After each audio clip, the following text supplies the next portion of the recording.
Good afternoon and welcome to the show. I'm Jim Flyzik. During today's show, we will discuss progress made on information and intelligence sharing initiatives in the federal government. With me today on the show are Kshemendra Paul, the Program Manager of the Information Sharing Environment at ODNI and the co-chair of the White House Information Sharing and Access Policy Committee.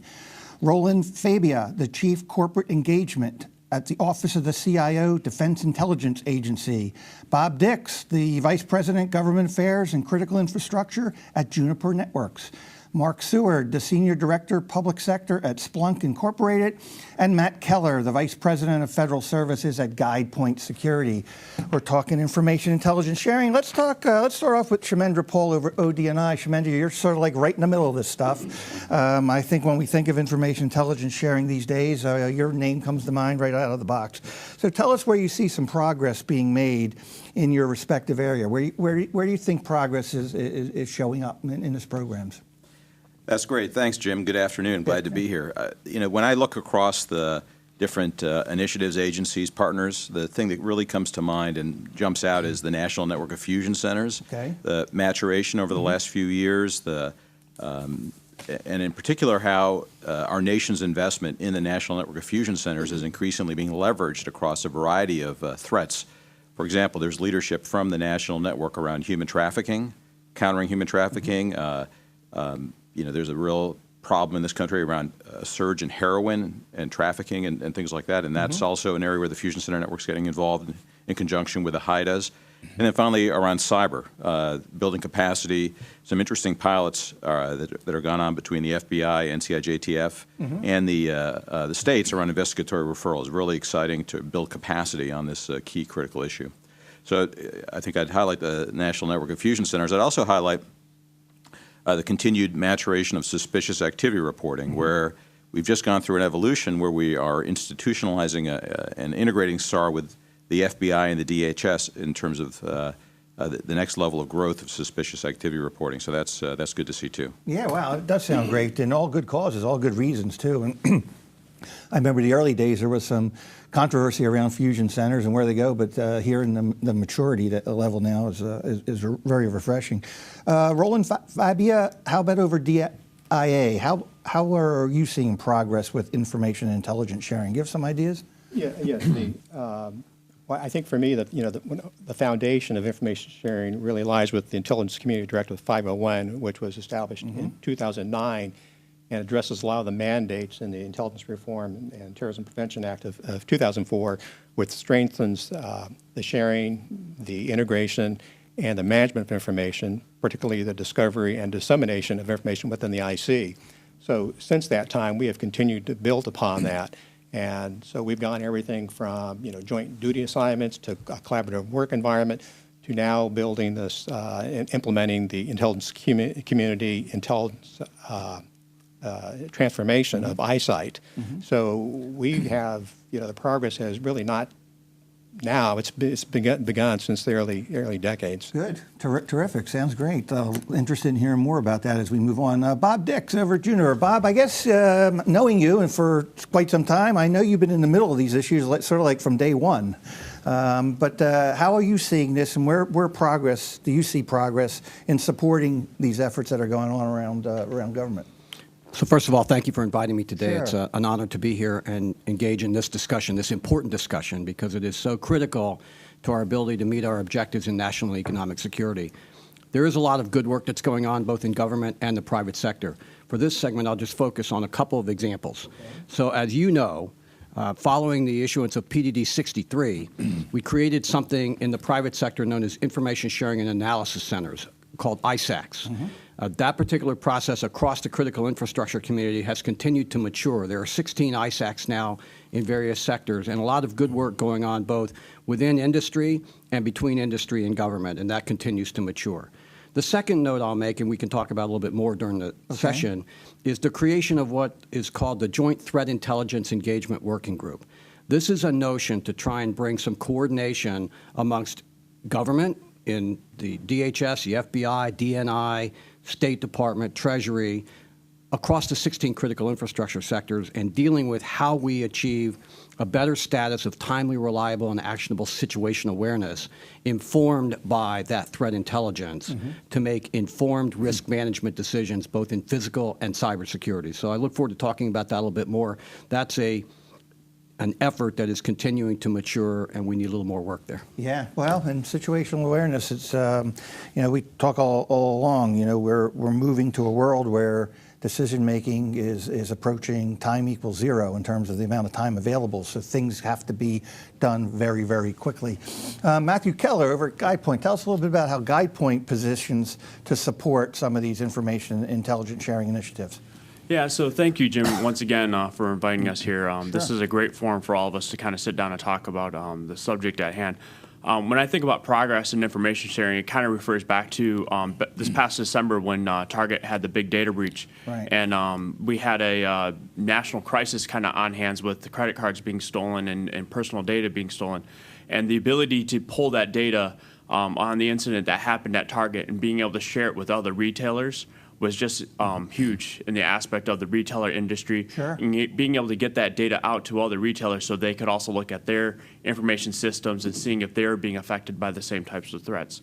So I really think that how the community members were able to disseminate that amongst working groups that are sponsored by these fusion centers and even the federal government have been playing a big role in being able to help that. And that's true in also the banking sector with a lot of the things that are going on against the banking sector and their sector and how they're getting attacked by cyber threats. So being able to share that information amongst groups are do you see huge. in the banking financial sector sharing of information? Yes, very much so. The banking sector is probably one of the leaders in that world about sharing the information amongst each other because they're all seeing the same threats just a little bit differently. The retailers are finally getting there. But really the federal government has been helping these groups kind of bring some of that data to them. Right. And, we saw it last week with the FBI and the China report and how that kind of came out, where the FBI is now working with these industries in Western Pennsylvania to try to bring data and understand what threats are happening and how they can get that back. Very good. I know I asked the question because back in my Treasury days when we first were looking at, banks were reluctant to share because of, not wanting to expose vulnerabilities or anything like that. So it was a delicate issue, but I think there have been ways to work it to make it so, to mature. It's good to hear that. Mark Seward over at Splunk.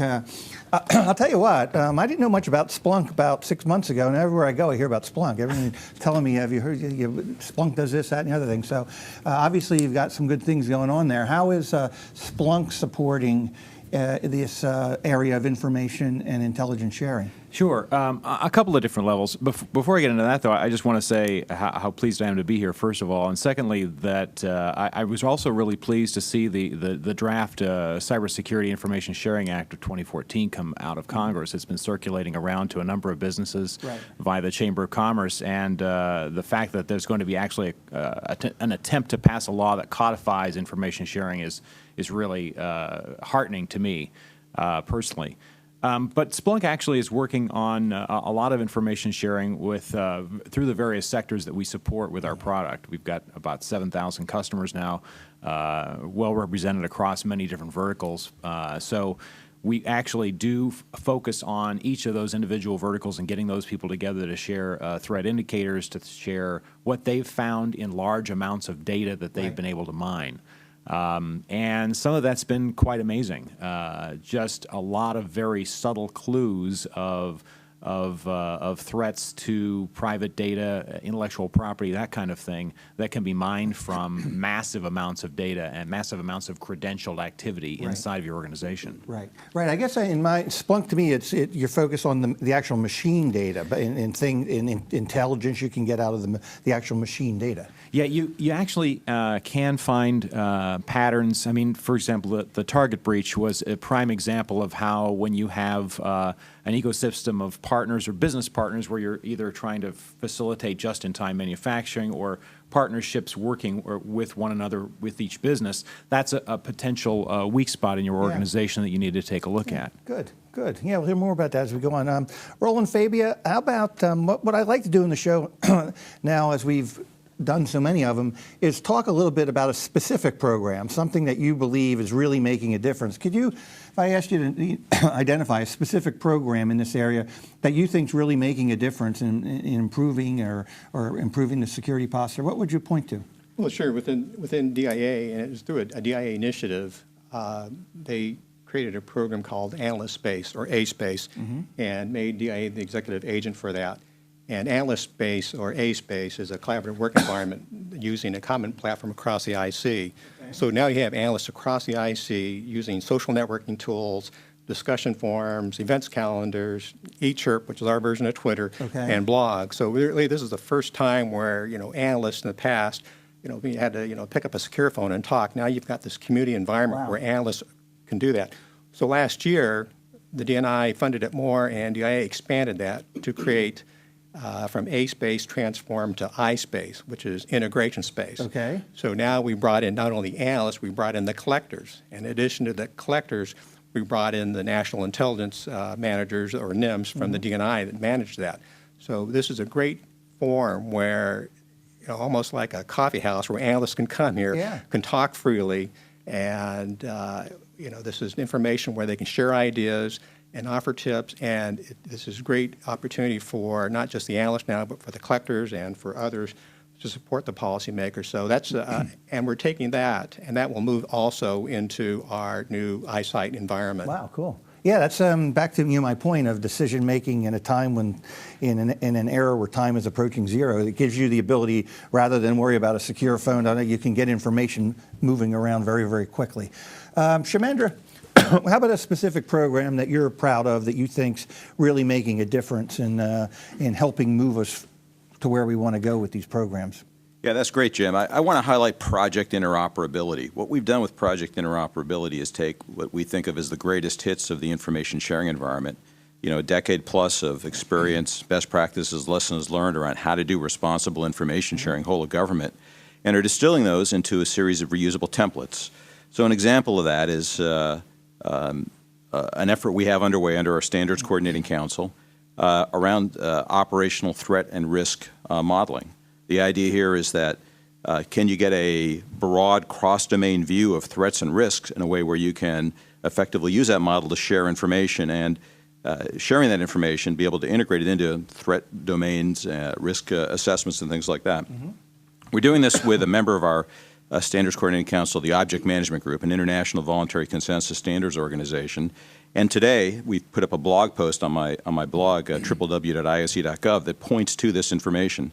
We're gearing up to the quarterly technical meeting. We're going to be presenting it there, trying to get approval by the Architecture Review Board from the standards organization to move that forward. Wow, cool. So really very exciting to see that reuse of these best practices. I mean, as a nation, one of the things we don't want to do, we can't afford to do, is to continue to stovepipe solutions. Absolutely. So, we spent a decade building homeland security counterterrorism apparatus infrastructure. Let's leverage it. Absolutely, and I love that greatest hits thing. I think we're going to have new titles for the show, like the greatest hits in cybersecurity, greatest hits in information sharing, greatest hits in big data. I think that'd be add a little bit of interest here. Let's go to Mark Seward. Mark, can you cite some specific program that you think is really making a difference and changing the status quo towards improvements? Well, speaking from my own company's viewpoint about what's changing things,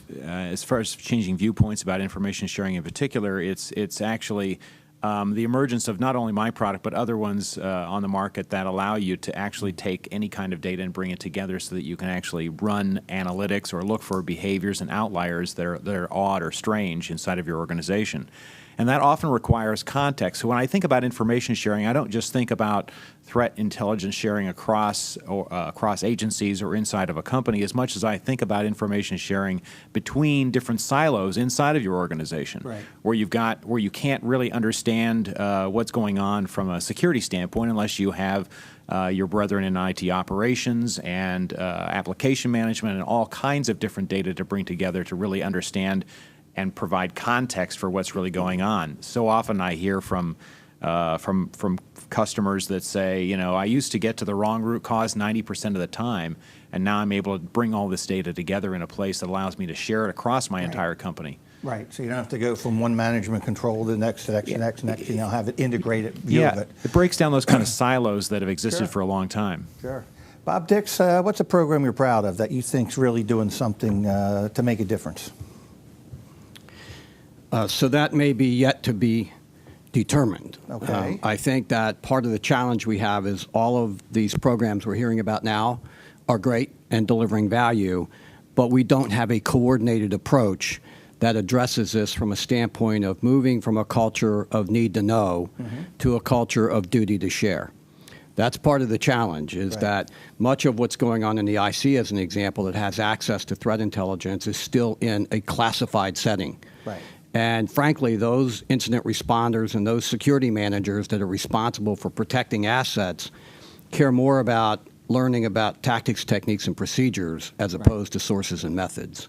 And so we have some work to do, Jim, in developing a national operational capability. There are a lot of good pieces of it that are evolving, but bringing it together in a coordinated manner so that we can achieve that timely, reliable, and actionable situational awareness we talked about earlier still has a bit of a distance to go. Yeah, well, hopefully we're moving in the right direction and over time, and because I know if you go back and follow that culture, it's changed, you know, need to know, need to share, responsibility to share.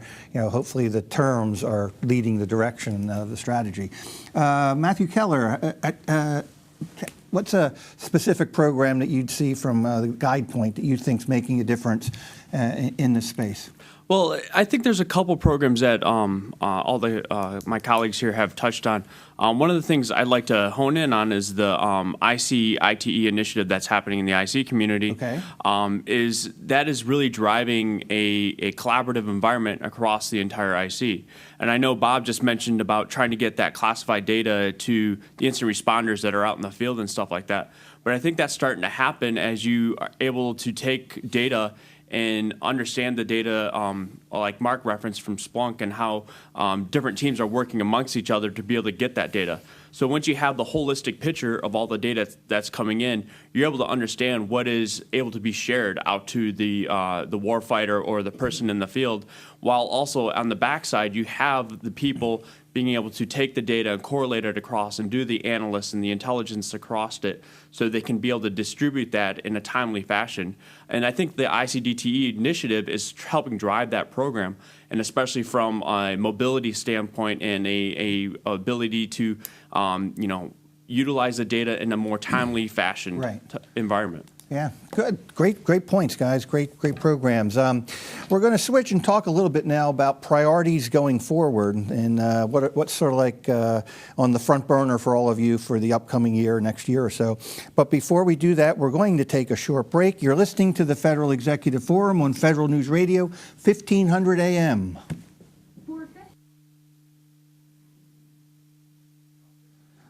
Welcome back to the Federal Executive Forum on Federal News Radio, 1500 AM. I'm Jim Flyzik, here with Kshemendra Paul from ODNI, Roland Fabia from Defense Intelligence Agency, Bob Dix from Juniper Networks, Mark Seward from Splunk Incorporated, and Matt Keller from GuidePoint Security. We're talking information intelligence sharing. We've talked a little bit about progress and specific programs. Now let's talk about priorities for the upcoming year. What's sort of like on what's on the front burner? You know, what's important to you for the next moving forward? Start with Kshemendra. Kshemendra, what's on your top to-do list for the upcoming year? So 3 things. Number 1 is we want to do more to strengthen management practices across agencies to better align them to drive, accelerate the pace and drive more effective solutions around information sharing and safeguarding. Bob mentioned this earlier, about needing to address those sort of things to make some progress. So that's actually something that we're very much focused on with our partners in the White House. From a technology perspective, we think we're at a real inflection point around identity, credential, and access management. We've had some success, a lot of progress issuing PIV cards and implementing agency-based and programmatic approaches. We think the time is right to tie that together around identity and access management. We've had a lot of success with our state and local partners, initial success, so we want to get that to the next level. Great. and that's at the heart of our project interoperability. And then from a mission perspective, two things are front burner. One is what we're calling statewide and regional information sharing environments. The second is leveraging the assets we've put in place over the past decade around terrorism and homeland security information sharing as we're moving into cybersecurity information sharing. Yeah, terrific. That identity management, I say this on a lot of our radio shows. If we can just nail that authentication and identity management and get that nailed, so many things are going to become much more possible, and your imagination can go all over the place and things that can be done. Roland, Fabia, what's on your front burner? What's important the upcoming year? Well, for us in DIA, it's the Intelligence Community Information Technology Enterprise, or ISITE. And I know you've had Director Clapper and other senior leaders who've talked about this in the public forum the last couple of years. Well, now we're implementing it. And for DIA, along with NGA, we're the service providers that are building the common desktop. And this common desktop is going to transform the community from moving from our community legacy computer and communication systems into an integrated intelligence support system. We hope this will break down a lot of barriers, but the key tenets of ISITE is to strengthen integration, increase information security, and as you alluded to, once we crack that code, identity access management. And the third tenet is to foster greater information security. So our priority is we've implemented roughly about almost over 2,000 desktops within DIA and 5,000 between NGA and DIA. But we've got huge challenges because we're going to increase that to 30,000 by the end of September 2015. Wow. Yeah. So think about the possibilities of any member in the IC, eventually when we implement this, can go to anywhere in the IC, access a computer, get onto their desktop, access their applications and their database. I mean, it'll be just a phenomenal environment for analysts to communicate. Absolutely. Yeah, and a good environment to get in place so when the kids start entering the workforce, that will be their expectation. Oh, right. And this is going to evolve. So when we reach the full capabilities, I mean, we're talking about mobile devices as well. So, we're not going to be now, but that's the roadmap. Yeah. Excellent. Exciting stuff. Matthew Keller, GuidePoint, what do you see as priorities, or what's your top things on top of your head for getting done? So interesting enough, some of the big things that we're working on at GuidePoint Security is looking at the trusted insider and how the insider threat model is playing out against that. I hear a lot of that. And getting access to the data is also being able to make sure the person that's accessing the data is who they say they are. And of course, we all know the event that happened in 2013. So GuidePoint Security right now is doing a lot of things in the federal government with user PKI identity management and being able to identify the user that is accessing the information across the network. And we're also working on a lot of the mobility strategies that are coming down the pipeline from across the government from different types of classified networks. Sure. And even unclassified networks, because again, it is coming down to that young college student that's coming out of college that's used to having a tablet and mobile phone that's entering into a lot of these federal workspaces, and they have to leave their device at XYZ place, and they want to be able to move from a conference room to their desk and things like that, and being able to utilize technology. So that's also, those are like really the big three things that we're looking at. Great points, great point. Great things to be working. I mean, that mobility security is going to continue to be a real challenge and something important to get done. Bob Dix, what do you think? What's your priorities for the upcoming year? What do you think, as you do your planning, what makes the top of the list? So for Juniper and the critical infrastructure owner-operator community, we have feet in at least 3 different sectors. Jim, I think trying to continue to work with the stakeholder community to have a better understanding that security and resilience depends on a national capability driven by information sharing, analysis, and collaboration. That we've got to break down some of the barriers to bidirectional information sharing that informs the risk management decision making, whether again it's in physical security or cybersecurity. There are steps that are taking in that direction. There's lots of information that we already have. This is one of the things that frustrates many of us, is that some want to wait on legislation, but there's a lot of information that we have from past events. Right. And being able to do the analysis around that and pull out information about patterns and trends, tactics, techniques, and procedures. What did the bad guys do and what protective measures, had they been in place, might have either prevented or mitigated the impact of those events. Wow. Again, both in physical and cyber. Sure. And share that broadly across the community, not worry about sources and methods, keep it in the unclassified space that can be shared with the people that can actually do something about it in a more meaningful way. So we're going to continue to drive in that direction, and hopefully we'll continue to make progress. Yeah, I mean, case studies. Let's learn what we can from things that have gone on and get that word all around town. Exercises. What did we learn from exercises? Sure. What were the after-action findings, and how can we take steps to close those gaps That's together, right. That's collaboratively? Right. Need a knowledge-sharing environment. Mark, Seward, what's some of your priorities? Yeah, I think again, just working with all of our partners, all of our industry partners, Juniper as well, to try to actually look for some of these patterns that we've been talking about. I mean, everything seems to fit. There was an article recently that came out that everything seems to fit into about 9 or 10 different patterns as far as the types of attacks that we're seeing.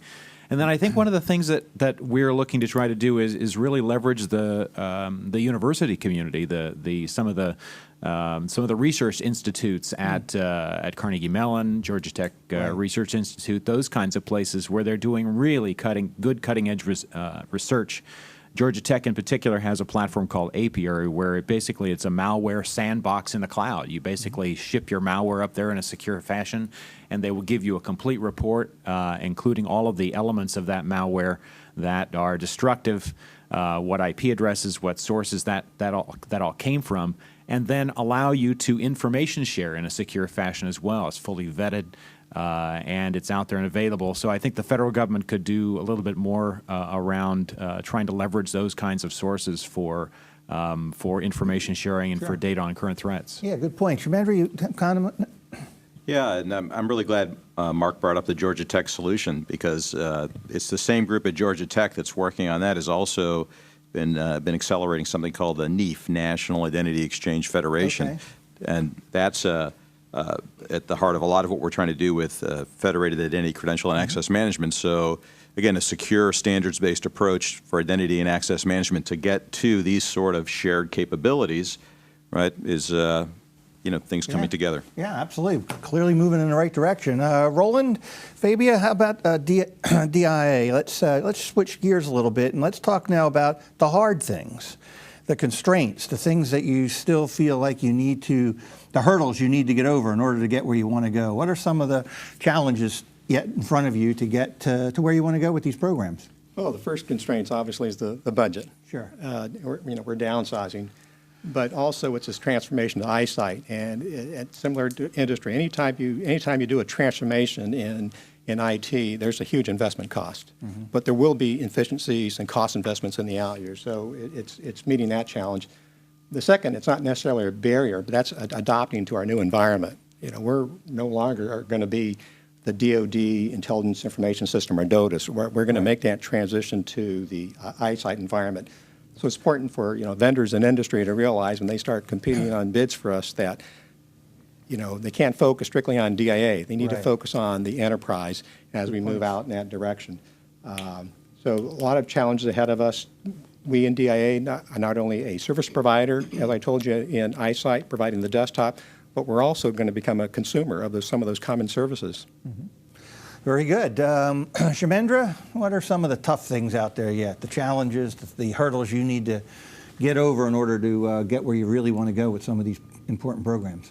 At the top of the leaderboard in terms of challenges is the continued unaligned management practices across our different stakeholders. It is an area where we really need to do better as a government, in how we engage with our partners in the private sector, our partners at the state and local level. There are things that we're doing to improve that, but that is really the heart of the issue is how do we build the organizational structures, right, in the stovepipe world to effectively collaborate, to align stovepiped appropriations, to drive towards shared services. Key part of the answer is leadership. We were talking earlier about eyesight, and Director Clapper, Principal Deputy Stephanie O'Sullivan, their leadership has been incredible to drive what really is quite an amazing transformation across the intelligence community. And so I really salute their leadership, and I think it's an example for us as we look more broadly do the hard work of aligning management practices. Yeah, I'll tell you, it's that reluctance to change, and when things are starting to be a little bit different, it causes some of those change. Creates a lot of nervousness, and then the culture issues jump in, and people are not used to doing things differently. Bob Dix, what do you think? What are some of the big constraints, the challenges that need to be overcome to really get to where we want to go with this stuff? So first, I would agree with the fact that culture still continues to be a challenge for all of us, not just in government, but also in industry and how we work together. And I think that is a place that continues to be a bit of an impediment for us. Trust is still a challenge, and it's something we have to continue to improve upon. At the same time, I would say to you, Jim, and you know this better than most, the legislative environment is still going to be important because many of the authorities that we operate under today were a product of legislation that was passed when we still lived in largely an analog world. So particularly in this cyber realm, most of the legislation, or a lot of legislation we deal with today in terms of information sharing, the antitrust laws, the liability protection laws, were written at a time that didn't reflect the needs of a digital world. So we've got to take a comprehensive look at that environment and break down some of those barriers as well to help facilitate that better exchange. But I still come back to, I think there are a lot of things we can do today, even with our current legislative environment, our current authorities, and driving that culture to understand that collaboration is necessary, that need to share, duty to share, responsibility to provide in this sharing of information to make informed risk management decisions. We oftentimes don't think about this in terms of managing risk. Right. That's what we are all doing in our respective environments, and we want to make the best informed risk management decisions that we can. Right. This will help facilitate that. Yeah, excellent. Just as an aside here, this is our 106th program, and in all 106 programs, when we talk about constraints and barriers, the culture issue has made it to the discussion. So I think we've learned something through these radio shows in terms of what are some of the key things, and I think you're exactly right. And that trust issue, I agree with you. I used to have a saying that if you want to have trustworthy employees, the first thing you need to do is trust them. Trust them to do the right things. Matthew Keller, what do you think? What are some of the big challenges that you think need to be overcome to really get where we want to go with all this? Yeah, I'm going to go back to a couple of comments. Something I just referenced and something Bob references, the trust aspect and collaboration. Unfortunately, I think last summer, after last summer's events, we took a couple steps back on the collaboration effort that we've made progress on since 9/11 of stovepipes. You're right. We've kind of gone to this, we're not going to share the information because we don't want to have risk of it being leaked or disclosed or something of that nature.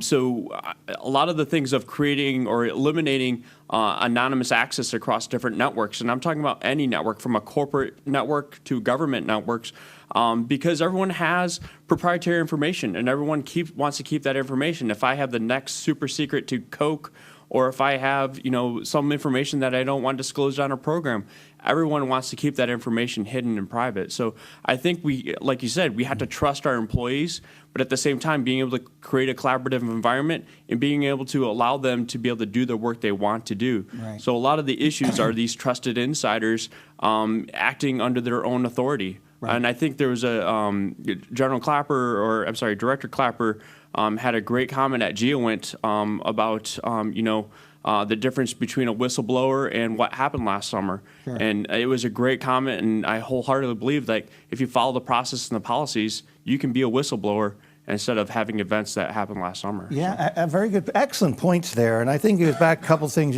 Bob said too about, clearly there are things. You're not going to give away the secret sauce. I mean, you got intellectual property things, you don't expect companies to be giving. But when you have information that another entity could do something with that information, there's got to be ways to trust getting that information out and move it around.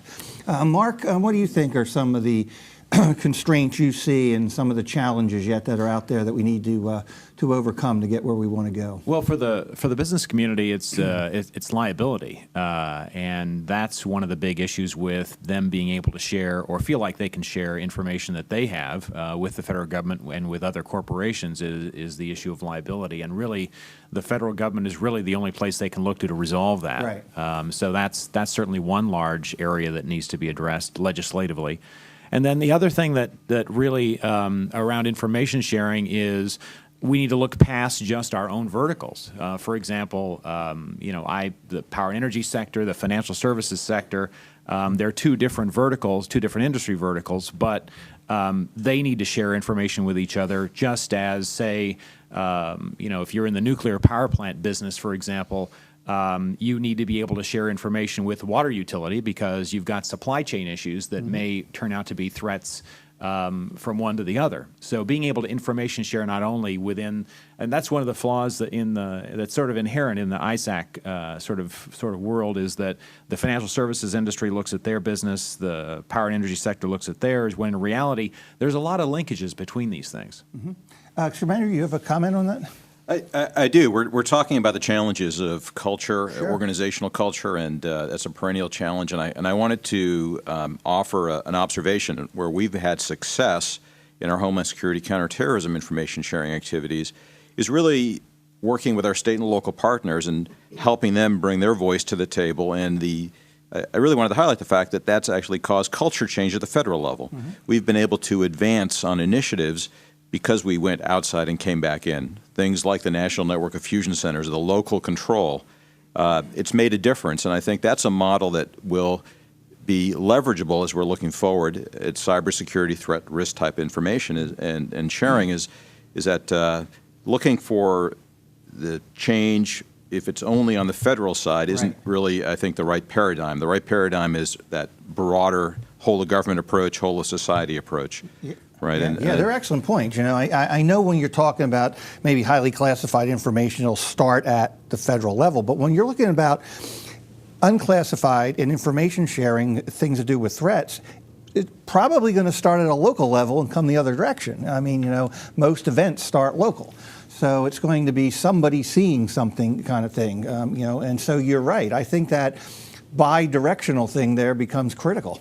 It's a fact that the vast majority of information sharing in the public safety space happens within a local region, including potentially federal partners, but in a local region or between regions. Sure. It's a smaller component that's kind of the vertical information sharing, fed, state, local, or vice versa. Even though that's happening today, we're sharing classified information with our state and local partners. There's information coming the other way, very effective operational collaboration. But it's important to have that outside the beltway view of this sort of stuff. Absolutely, great points. Bob, you have a comment? Yeah, I just wanted to add one point following up Mark's thoughts, just as a note, that in recent years, much progress has been made in the private sector cross-sectorally. In fact, a couple of years ago, we did a pilot project that included banking and finance, defense industrial base, IT, and comms, where we actually had data feeds that came into a relational database in an effort to identify patterns and trends of anomalous or abnormal behavior. And in doing that, we're able to identify malicious events that originated in one sector that another sector didn't even know they were impacted by. So across the private sector owner-operator community, a lot of work has been done in that collaborative environment. The challenge has been then when we try and integrate that with our government colleagues, then a lot of those barriers come up that have been challenging. So we'll continue to work on that. Yeah, excellent points. And I want to continue talking a little bit about the sharing with the private sector, other levels and so forth, and then take a look at where we're going in the future with all this. But before we do that, we're going to take a short break. You're listening to the Federal Executive Forum on Federal News Radio, 1500 AM. Welcome back to the Federal Executive Forum on Federal News Radio, 1500 AM. I'm Jim Flyzik with Kshemendra Paul from ODNI, Roland Fabia from DIA, Bob Dix from Juniper Networks, Mark Seward from Splunk, and Matt Keller from GuidePoint Security. We're talking information intelligence sharing. We've been talking about progress, programs, priorities, constraints. And it's come up quite a bit, this information sharing, not just in the federal government, but what do we do about the private sector, other levels of government, and how do we share there? Let's start, Kshemendra, how are you thinking through some of those issues on the outreach mechanisms? I know the fusion centers, I'm guessing, play a big part in that. Yeah, that's correct. We work extensively with our state and local partners, and I've talked about that in the earlier segments. I'd really like to highlight and go back to something I talked about earlier, project interoperability. Okay. We're committed to working with our private sector partners, in particular working with international voluntary consensus standards organizations, IT industry through industry associations. We've taken the greatest hits of the ISE, Okay. frameworks like the National Information Exchange Model, the way we do identity, credential, and access management, data attributes, geospatial information sharing. And we're working to package those in a mission-agnostic way and anchor them underneath the Standards Coordinating Council. Okay. 3 international standards organizations, 3 government standards organizations, 4 industry associations, and public-private collaboration. So by anchoring with these open government ideas and doing the work of developing these frameworks outside the 4 walls of government, but in open settings, we think that it's going to allow, in a mission-agnostic way, access to these frameworks and tools to drive interoperability and information sharing. Great. So you're putting in place what needs to be in place to make it all happen. It's kind of like a steer, not row. Exactly. These are the enabling frameworks. Right. It doesn't take the place of communities of interest, private sector players, public sector players coming together, but then this gives them the roadmap once they come together about how to do it. Yeah. Roland, Fabia, how do you think through that issue of sharing with non-federal entities? Well, our collaboration effort is really focused through the DNI's Office of Partner Engagement. Okay. And that's focused primarily with the other levels of government, the non-Title 50 or the non-DOD entities. And so what we've done in the past is we've worked with them at their forums, sharing some of our techniques and practices to help them understand better ways to communicate and to collaborate, not only within the IC, but between the IC and these other government agencies and departments. Yeah, I would think just an awareness issue for a lot of those. I mean, I think people in the past were like, a little scared of the IC, it's intelligence community, but I think, there's a realization that, hey, you can work together and get a lot of this information shared. Bob Dix, what do you think, the sharing with non-federal entities? So again, in the private sector, that is the source of a lot of the information around vulnerabilities, malicious and abnormal behavior. Right. The government, the critical infrastructures in the private sector, right? That's right. The government has access to the threat intelligence, the threat information. What's necessary is, from a standpoint of managing risk, is we need to bring all of that together and understand the consequences and make those informed risk management decisions. Industry is improving its ability to do that. Government, as my colleagues have mentioned, are moving in that direction, but greater coordination between DHS, the FBI, DNI, State Department, DIA, the Department of Treasury, all of these organizations that are part of that fabric right now operate often very independently. Right.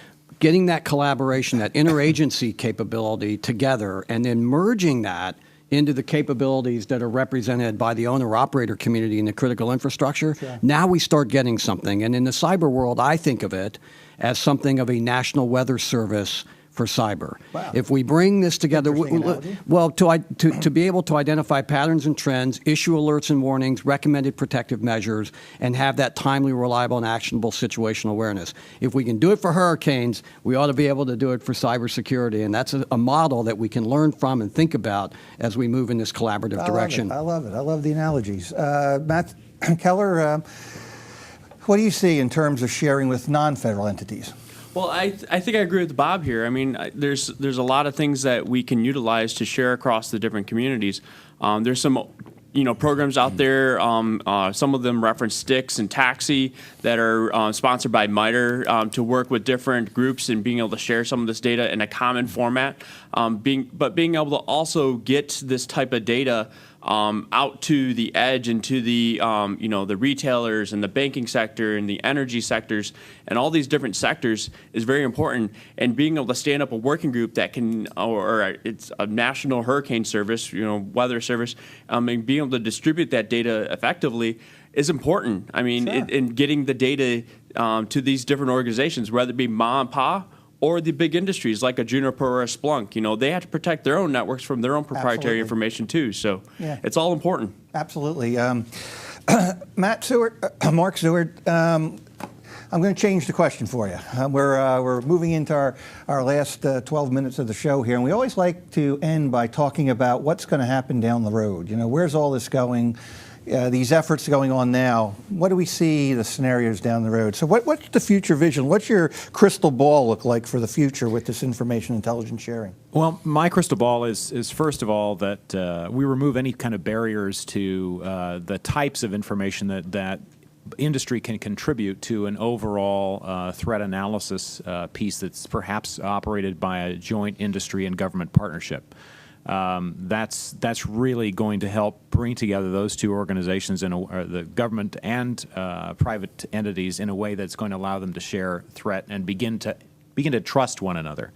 So, and what I mean by removing those kinds of barriers is we need to realize that a lot of the data that we want to try to submit to some sort of a structured, in Bob's example, the Hurricane Center, for example, is both unstructured and structured, and we don't want to be encumbered. I don't want to see the cybersecurity professional encumbered by having to normalize their data to a specific format or anything like that to be able to dump it in and say, hey, this is actionable, this is right now kind of stuff.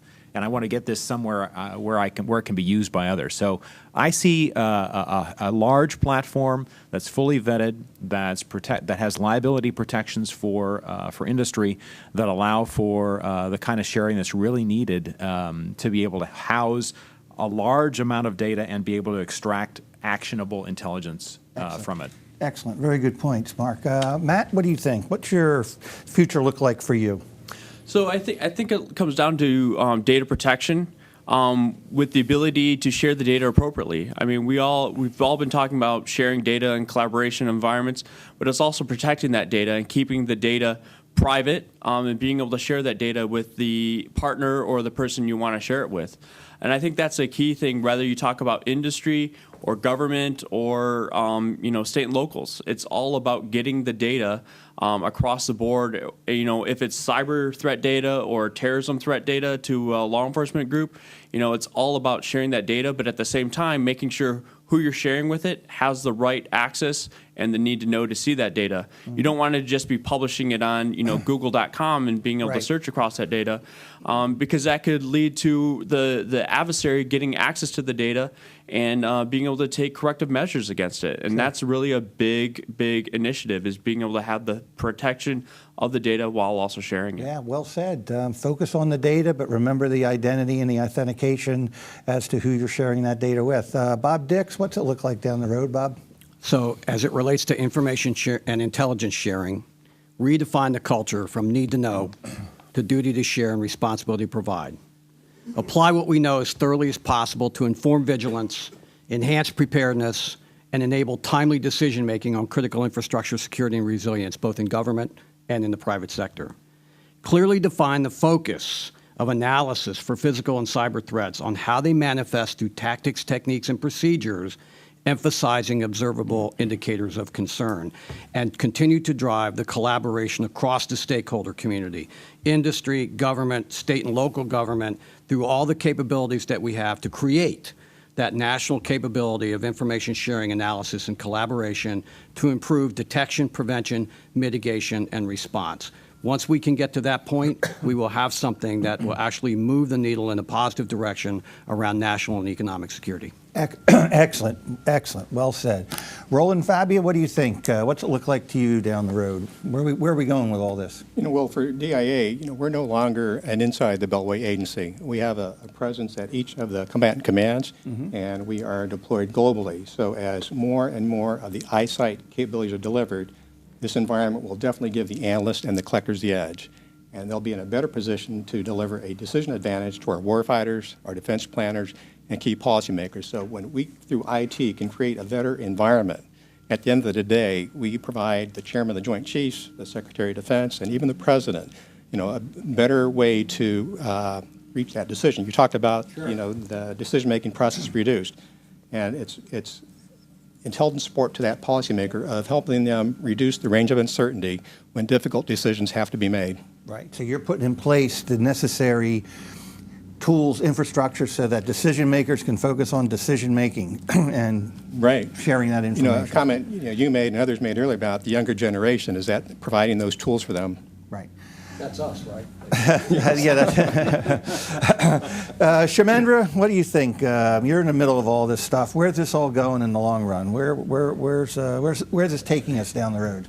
I want to answer that on two levels. Give two answers. One is sort of at the policy cultural level, and the other is specific to the ISC. So at the policy cultural level, it's clear that we have to fully embrace open government ideas and techniques. Government is transparent. Government is participatory. Government is collaborative.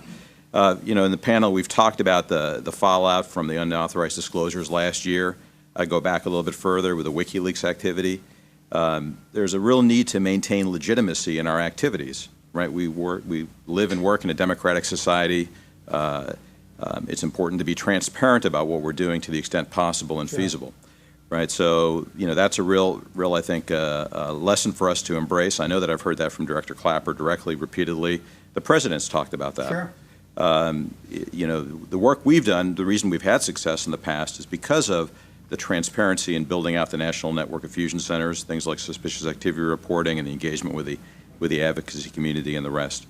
So that's the big cultural kind of answer. So coming specifically to what we're doing, I envision a future where we have a Rosetta Stone for sharing threat and risk intelligence and information, operational threat and risk information that supports a distributed, decentralized approach, strong protections for privacy, civil rights, and civil liberties, but provides an integrated view of threat and risk. Right? Think about things like the Metcalf incident last year, where the sniper was targeting those big transformers, right? That were key vulnerabilities for the electric cities, the Pacific Gas and Electric out there. They're also interested in understanding their vulnerability against cyber threats. They want to have an integrated view, and so I think that's kind of a key to the future. And we're leveraging current initiatives and frameworks. We talked about the identity, credential, and access management. The big investment we've made around sensitive and unclassified networks like DHS's HISN, LEO, IntelLink, and the interoperability driving out, and the National Network of Fusion Centers and the ISACs is, they're key constructs. So all of those working together. Terrific, great stuff. Now let me take the difficult challenge of trying to do some summaries here of what we heard. I've been taking a few notes along the way. We talked about progress, and I think from my standpoint, following this for years, we heard about fusion centers, which in the early days, there was a lot of questions about them. Obviously, they're up and running. They're playing a major role right now in information sharing. The SAR reporting continues to move outside of the current sort of like small scope of where it was, and is now being much more widespread. And the ISACs are maturing in terms of sharing information, making progress. We heard a lot about programs, A-Space, I-Space, project interoperability, which just by its very name sounds like a cool thing in terms of being able to move things to accomplish some of those stovepipe kind of issues. And I love that concept of the greatest hits, which I will use again and again and again. The greatest hits in information sharing use cases, and we need to publish them, get them out there, get those good stories out so that others learn from one another. And I think the IC collaborative environment we heard as a specific program that's making a real difference. Priorities going forward. Heard a lot around the world of management priorities, that there has to be management and leadership, and that they're very important because we need that in order to address the constraints we talked about. We talked about identity management being important. If we can continue to mature the world in identity management and solve those issues, it'll make a lot of these other things a lot easier to do. I heard a lot about statewide sharing being a priority. We need to continue to focus on that. Information has to go bi-directional, two different ways. We heard about a little bit of work on the insider threat, focusing some priorities on identifying that, as well as priorities to just keep the momentum, keep things moving, and don't get complacent. Constraints, the budget's always a constraint, so we keyed off with that. And then we had, I think we talked a lot about unaligned management practices and that trust and culture issue. And I think those are clearly key constraints. As I mentioned, it comes up show after show after show. People talk about we can do anything with the technology. We just need the people, processes, and the trust factors to work. And we need to trust one another that people are going to make good decisions and do right things. Maybe someone will make a mistake now and then, but that's okay if the mistake is trying to do something to move forward. And then we talked a little bit about interoperability with the private sector, and we talked about project interoperability again, and we talked about, I think Kshemendra brought up some frameworks. If we can get frameworks in place that will allow the better collaboration and the ease of sharing will go a long way. As we look to the future, I think we talked about we need to address some of those culture and trust issues. They've got to be seen as ways to get where we need to go. And we're going to have massive amounts of data. So we're going to need analytical tools that can deal with massive amounts of data to be able to turn it into useful information that can allow for good decision making with oftentimes very little time to make those decisions. We talked about protecting the data and in assuring that there's focus on that protection side. It's one thing to have a lot of data, but needs to be protected. And we talked about continuing the momentum, open government, open ideas, and leveraging these frameworks that are there now so that they can for greater use. With that, I want to first turn and thank all our panelists for taking time from your busy schedules. I love doing these shows because you guys keep me smart. I'm just listening to all the great stories you tell. We also need to thank our sponsors, without which we wouldn't have a show. We need to thank the good people here at Federal News Radio that always make this show fun to do and easy for our guests. And of course, last but not least, the most important, thank our listening audience who tune in and listen to our show. You've been listening to the Federal Executive Forum on Federal News Radio, 1500 AM.